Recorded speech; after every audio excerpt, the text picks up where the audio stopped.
Good evening, London. Allow me first to apologize for this. The emergency channel! I do, like many of you, appreciate the comforts of the everyday routine, the security of the familiar, the tranquility of repetition.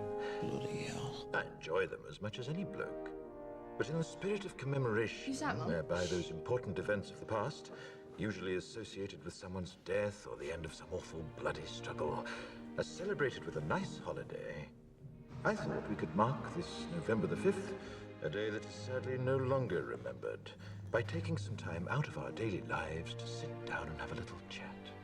There are, of course, those who do not want us to speak. Let me think, just let me I think. suspect even now, orders are being shouted into telephones, and men with guns will soon be on their way. It's Chancellor Sutler. Damn it! Why? Because while the truncheon may be used in lieu of conversation, words will always retain their power. Words offer the means to meaning, and for those who will listen, the enunciation of truth. And the truth is, there is something terribly wrong with this country, isn't there? You designed it, sir. You wanted it foolproof. You told me every television in London. Cruelty and injustice, intolerance and oppression. And where once you had the freedom to object, to think and speak as you saw fit, you now have censors and systems of surveillance coercing your conformity and Cameras. soliciting your submission. We need cameras. How did this happen? Who's to blame?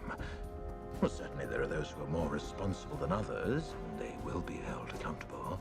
But again, truth be told, if you're looking for the guilty, you need only look into a mirror. I know why you did it. I know you were afraid. Who wouldn't be? War, terror, disease. There were a myriad of problems which conspired to corrupt your reason and rob you of your common sense. Fear got the best of you, and in your panic you turned to the now High Chancellor Adam Sutler. He promised you order, he promised you peace, and all he demanded in return was your silent, obedient consent. Inspector, you're almost through. Last night, I sought to end that silence. Last night, I destroyed the Old Bailey to remind this country of what it has forgotten. More than 400 years ago, a great citizen wished to embed the 5th of November forever in our memory. His hope was to remind the world that fairness, justice, and freedom are more than words. They are perspectives. So if you've seen nothing, if the crimes of this government remain unknown to you, then I would suggest that you allow the 5th of November to pass unmarked.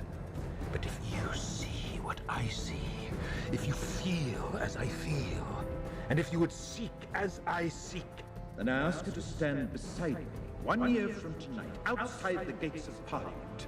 And together we shall give them a 5th of November that shall never, ever be forgotten.